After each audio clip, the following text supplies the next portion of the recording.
This episode is brought to you by San Pellegrino Ciao, a new kind of flavored sparkling water. The kind made with real fruit juice, a pinch of Sicilian salt, and the sparkle of the Italian sun. With no added sugar and just 10 or less calories per can, enjoy. With love, from Italy. By San Pellegrino Ciao now.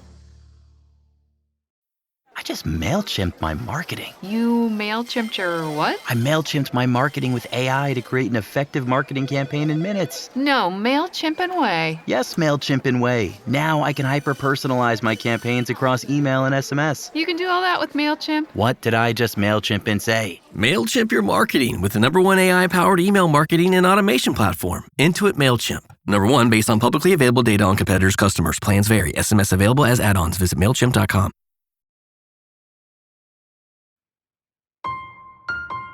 From The Atlantic, this is Autocracy in America. I'm Anne Applebaum. Last summer, I made the first series of this podcast together with my friend and colleague, Peter Pomerantsev. We were not trying to predict the future. Instead, we looked at some of the ways in which the United States had already adopted practices common in the autocratic world.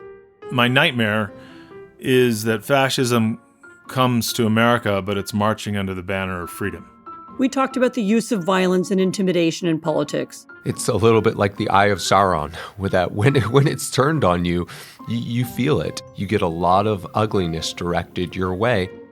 About older American traditions of state capture. He would choose all the boards and commissions. He packed the courts, and once you have the courts and the legislature, and you've already got the executive, you have all three branches of government. Now, in Donald Trump's second presidency, all of those autocratic behaviors are being accelerated, amplified, even promoted by the federal government. He's fired civil servants. Breaking overnight, first paid leave, then buyouts, now firings. He seeks to replace them with loyalists and seeks to intimidate enemies and political rivals. He wants loyalty across the board with little to no resistance. That is his top goal. Above all, Trump has adopted the practices of kleptocracy on a scale no previous American president ever imagined. I think we're essentially become a kleptocracy that would make Putin blush. But while brand new in the history of America, Trump's actions are very familiar to those who have studied the rise of autocracy in other places. Garry Kasparov, who has not merely studied the rise of Putinism in Russia, but lived through it and fought against it, is now joining Autocracy in America to host our new season. Some of you will know Garry as a former world chess champion, indeed, one of the greatest chess players who ever lived.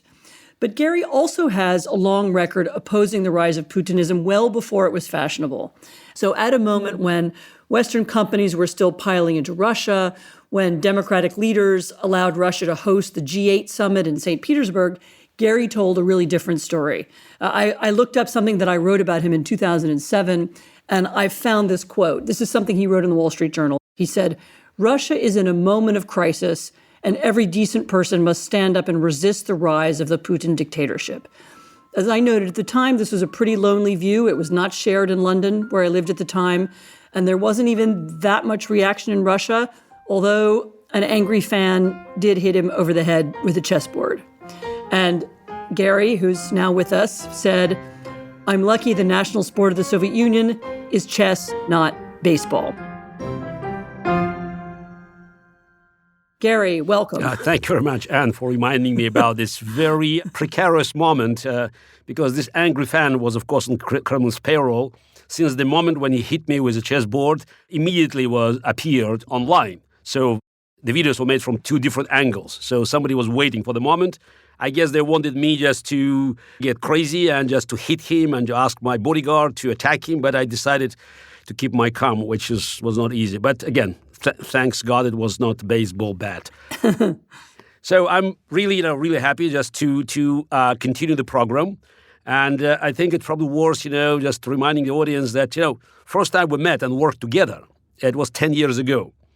And it was not in America, but in Canada. Yep. We joined forces at a debate the Monk debate. It's probably the largest public debate in Canada, Oxford style.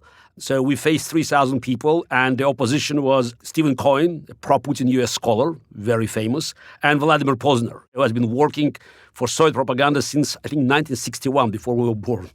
And we had to deal with a very, very difficult task because the House motion was whether West should engage, not isolate Russia. Yeah. It was, be it resolved that the West should engage and not isolate Russia, which, of course, was what the Canadian audience wanted. Exactly. It was 1 year after Crimea's annexation and the beginning of the war in Ukraine, but still the mood of the audience was not in our favor. But we proved to be a very good team, and we won, which I think was quite a shock for our opponents and for many in the audience because, again, it was Canada. So that was the beginning of our cooperation. But I'm just wondering, could you, in your worst nightmares, imagine that 10 years since this debate in Canada, we would be talking about the real threat to America shifting sides and no longer being a beacon of hope, the guardian of democracy, but becoming a potential ally for Autocracy Inc. worldwide? I have to say that I did not imagine it. I mean, it's funny, around about 2014, 2015, that was when I started following the rise of Russian propaganda and influence campaigns, mostly in Europe. I mean, I saw them in Poland, I saw them in the Czech Republic, I saw them in Hungary. And I even wrote something about it at the time. And I remember talking to people about it in Washington, and people said, well, this is all very terrible, for Slovenia, and we feel really bad. But it felt like a very distant problem. And really just a year or two later in 2016, we saw the Russian influence campaign being conducted in the United States.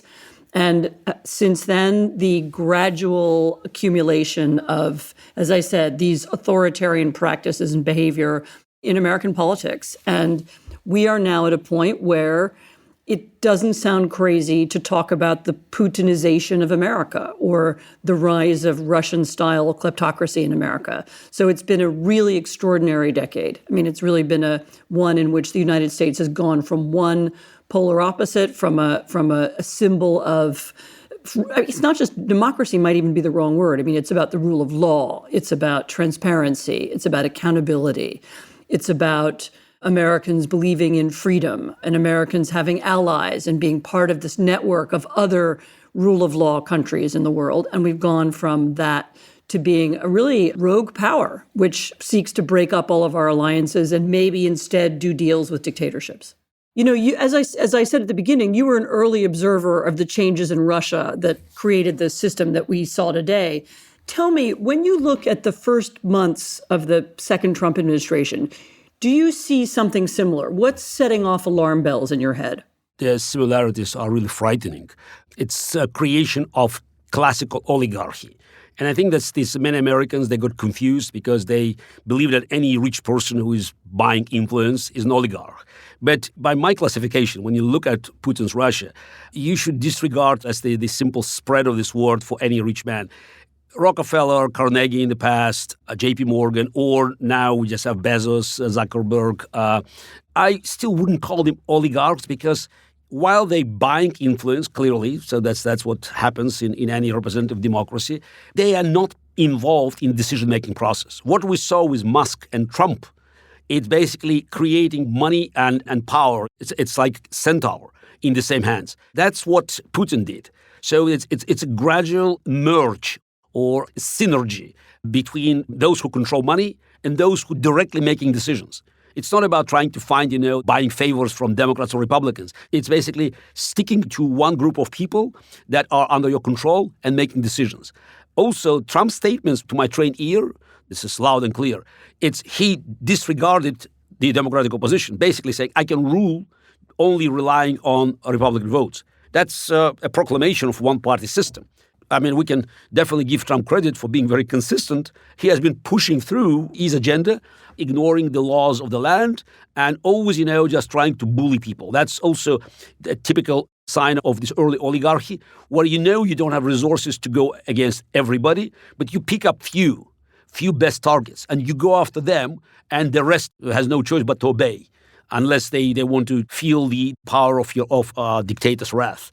Yeah, and I was going to say, in the case of Putin's Russia, it was even more brutal. So it was brutal. If you kill one journalist, then all the other journalists are afraid. Yeah, but exactly. You kill one journalist, you start closing TV stations, and then you go after the richest man in the country. So you basically confiscate his company, put him in jail, and the rest recognizes that it's time to play by the new rules.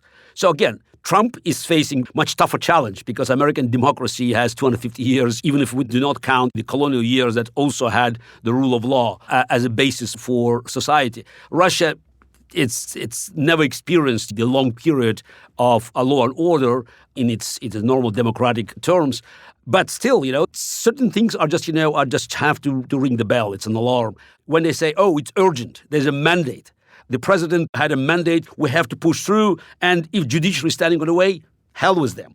So the moment you hear urgency, that should go over or should trump, pun intended, should trump the rule of law, that's another sign that they are aiming at the very center of America's democracy. It's a separation of powers. Yeah, it's exactly what Putin does. I mean, Putin, because of the war, it's an emergency. Therefore, he has special powers. But it was always emergency. It was always emergency. In 2004, after this, the tragedy in Beslan, when the terrorists, took over the school, and then Putin used it immediately to gain more power by canceling the direct elections of the governors. So that's, again, every crisis is always used to enlarge the portfolio of autocrat. And again, Trump is facing much more formidable opposition. But he's trying. I mean, I guess we can't deny that he's trying. And unlike his first presidency, it seems that, again, Trump already succeeded in creating, I wouldn't say political class, but it's a cluster in American politics that is just, following him obediently without any questions, repeating even the most outrageous lies and statements that even by the first Trump administration would be unheard. This is the thing that surprises Europeans the most. Europeans who've been dealing with Americans for years and years in security context, economic context, business, and so on, is discovering that there is this group of Americans who are sycophants because nobody ever thought of Americans being like that. But it turns out that you can win them over or you can bully them in such a way that they do exactly as you say. They provide a kind of echo chamber, even to lies. I mean, it's funny talking about lies.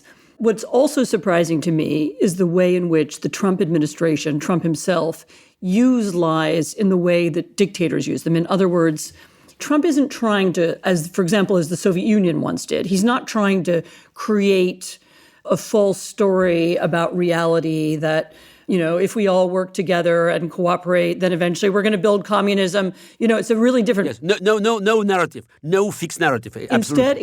Instead, the idea is just to lie constantly all the time about almost everything, whether it's the price of eggs or the price of gas or what he said to Putin yesterday or who whatever it is, he's lying. And this has another effect. I mean, what it does is it makes people doubt whether anything is true. I mean, how are you supposed to know what's true if the president lies all the time? And that is, of course, exactly the same tactic that Putin used in Russia. I mean, if you lie or your propagandists lie nonstop, then the reaction of the public is to say, right, politics is a dirty game. I have no idea what's true or what's not true. I better just stay home. Absolutely. Constant lie becomes a very important test for loyalty. Yep. Because you want to make sure that your sycophants, your administration, your appointees, they follow you without asking questions, and you want to test them. So they have to repeat the same lies. They have to defend these lies. And they know Trump was lying, and they still had no choice. They have a choice. Either you leave or you keep lying. And so far, I didn't see anyone leaving. So it seems that, again, Trump still has his hold over new American bureaucracy that is just, again, willing to do whatever just to stay in power. More on that after the break.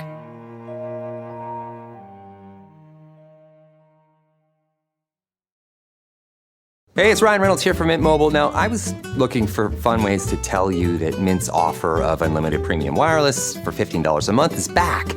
So I thought it would be fun if we made $15 bills. But it turns out that's very illegal.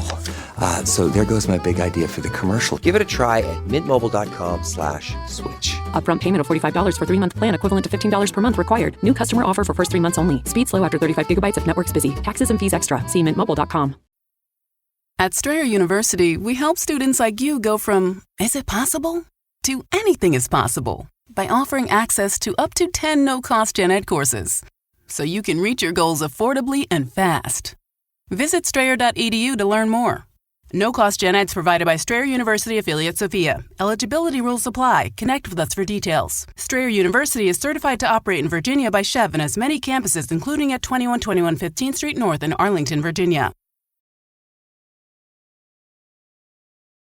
You know, there's something you wrote in The Atlantic this spring, and you were calling on the opposition to Trump to defend the value system that has made America great. You know, this question of values underlines, I know, a lot of what you want to tackle in this season of the show. Say more about it. What's this value system that you, as an outsider, identify with America? I think now we just have to identify that's the threat to American democracy. And I believe it's existential threat. And that means to defend it, we have to abandon some conflicts that separated American society. It's normal. We have many issues where we can, argue, we disagree. But the key is that we always relied on the framework created by founding fathers that allowed us to debate these issues. One day, we win, one day we lose. But again, it was a healthy process. Sometimes, maybe just too hot, the arguments just were fierce, but it was a debate.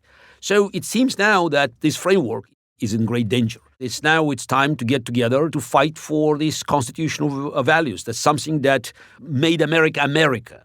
And recognizing that the Trump's actions, though they look very spontaneous and sporadic, they are aimed at this very system to make sure that the balance that has been working for 2.5 centuries, the balance between the executive, legislation, and judiciary, this balance will be tilted forever in favor of the executive. And not just executive as an office, but just executive as one person. Again, here is Trump very consistent, demanding that president has all powers and anything that stands on his way, even if it's guaranteed by Constitution, should be removed because it prevents him from executing his mandate, which is, again, it's a funny trick.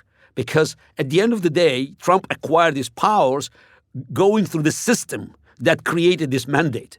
And now, trying to use this mandate acquired within the system, he's trying to destroy the system and to make sure that he and his cronies, his successors, could rule the country without any restrictions that have been provided by this very constitutional framework that made him win in the first place. So the values are separation of powers, really, and the rule of law. Look, absolutely. This is the rule of law, separation of powers, and recognizing that there's always a balance that keeps America, very complicated American system, Republican with small r, of course, to function and to be so successful because there are always forces and counterforces. So whether it's the federal level, state level, whether it's judiciary, legislation. So it's any attempt to spread unanimity.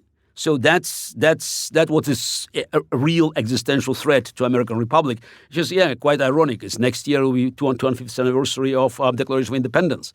And if you just read through the Declaration of Independence, almost every claim there, all the grievances of the colonies against King George and British monarchy have been simply resurrected in Trump's behavior.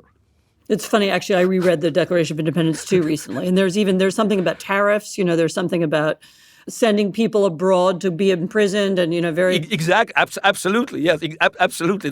It's so many elements of the Declaration of Independence. And, of course, the Constitution. Yeah. So I think by fighting such a powerful enemy, because, again, we know that, Trump is not accidental. And that's one of the ideas of the second season is to talk to different people from different fields, Americans and Europeans, and to give our audience an idea somehow why Trump was inevitable. I mean, what's happened? What were the events that helped Trump to become almost invincible in American politics? And what are the other trends in global politics, in geopolitics, that made this overall climate so friendly, not just to Trump, but to many other would-be autocrats, right-wing populists across other democracies? Again, it's very important to see this big picture. Because to fight Trump is not, it's just simply to go out. Trump is bad. Very important to show why it's bad. It's interesting. In the first season of this podcast, one of our episodes was about American alliances. And it's actually one of my arguments that I've been making for a long time, that American democracy has also succeeded in the past because of who America's allies were, that it was very important not just for our foreign policy that we were very close to the European democracies or the Asian democracies, that also reinforced our domestic politics. In other words, that it matters who your country's friends are. And so I suppose maybe one of the things you'll explore is, does it matter if America's friends are the German far right and the Romanian far right and, autocracies in the Middle East? Yes, but it's like chicken and egg.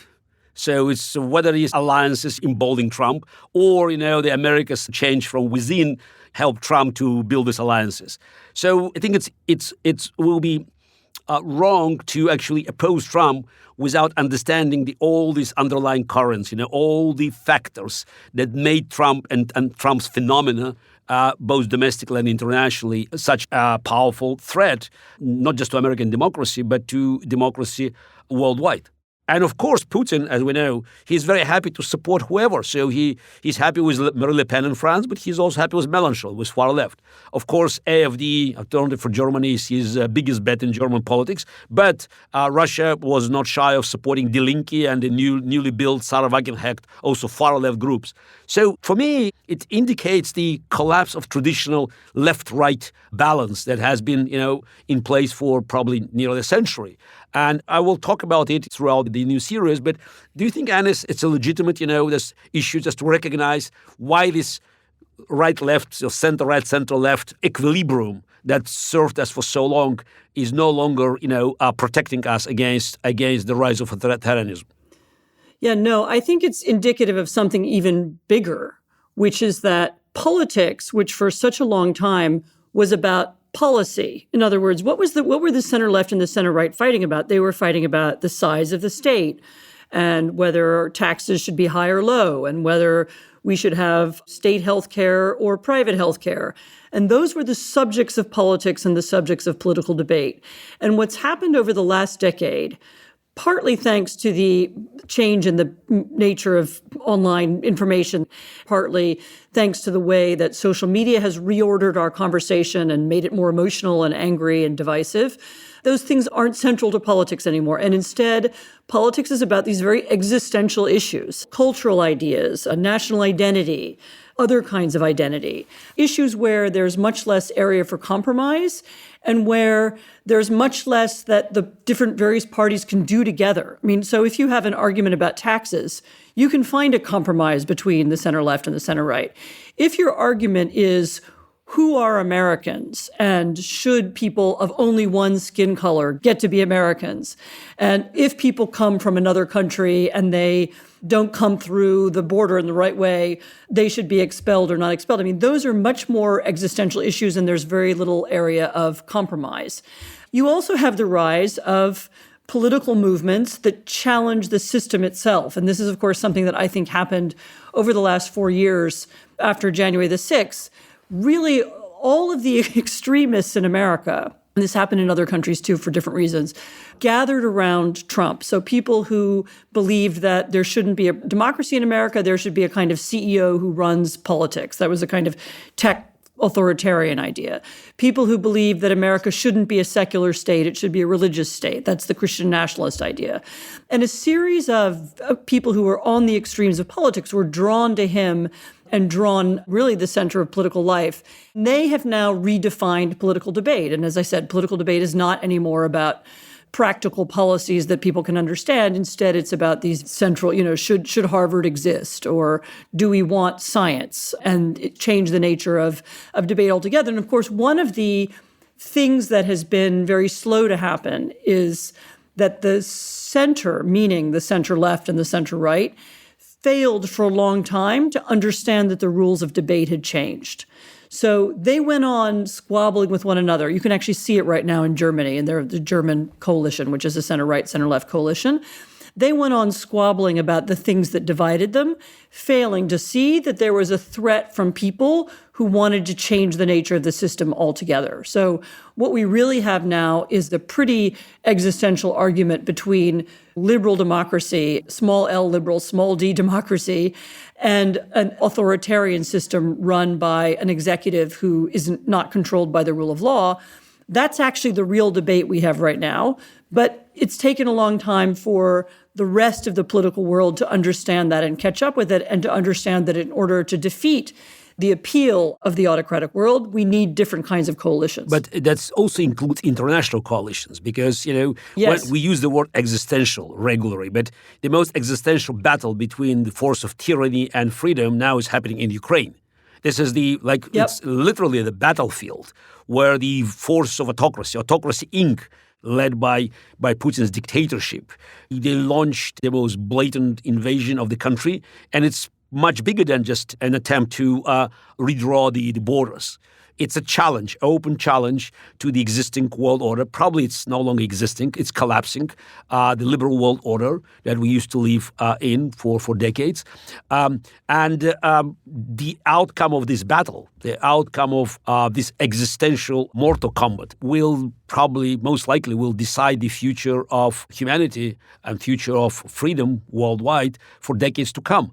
And it's not surprising that the war in Ukraine also divides political forces here. And it's no longer right and left. You can find people on both sides defending Ukraine. And unfortunately, you can find people on both sides, mostly, of course, on the right now, who are trying to undermine Ukrainian heroic struggle for freedom and sovereignty, and to argue that it's no longer our business to be involved. Yeah, I mean, what you've just described, it's one of the arguments of my book, Autocracy, Inc., which is that while we've been failing to understand the importance of these new coalitions, the autocratic world has understood it. And you now have a de facto coalition or network that's been created by Russia, by China, by theocratic Iran, by Bolivarian socialist Venezuela, by countries with very different systems. Some of them are one-party states, some of them are one-man dictatorships, but who've understood that it's very important for them to work together to undermine the idea of democracy. One of Putin's great realizations was that it wasn't enough to undermine the Democrats he was fighting at home, and it wasn't enough to poison the political debate inside Russia with lies and alternative reality, that he had to spread that farther, that really he needed to destroy the appeal of democracy everywhere.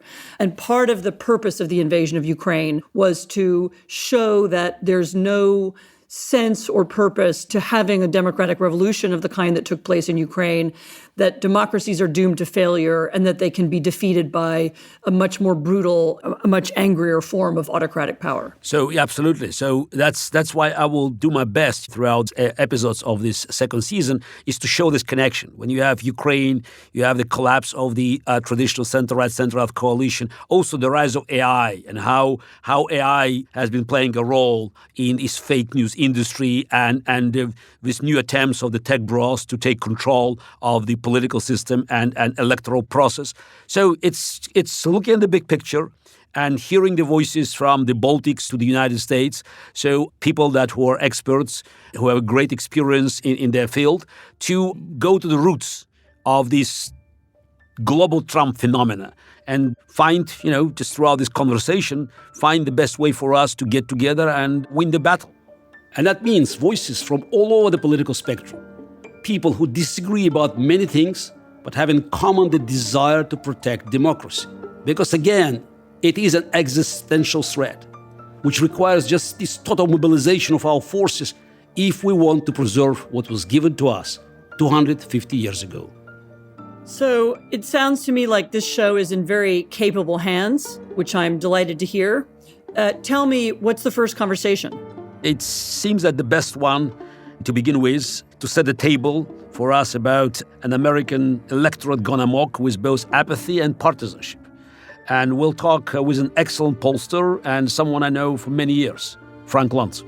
All the institutions that keep America moving forward are disliked and distrusted. Okay, it's very, very important because you said a few times the key word, in my opinion, trust. Yes, that is. So, by the way, let's stop there. That is the key word. It's the number one priority that Americans have, trust and truth. Well, thank you, Garry. I'm looking forward to hearing the second season of Autocracy in America. I hope you will not be disappointed. Thank you. This episode of Autocracy in America was produced by Arlene Arevalo and Natalie Brennan. Our editor is Dave Shaw. Original music and mix by Rob Smerciak. Fact-checking by Anna Alvarado. Special thanks to Polina Kasparova and Meg Gringott. Claudine Abate is the executive producer of Atlantic Audio. Andre Valdes is our managing editor. I'm Garry Kasparov. See you back here next week.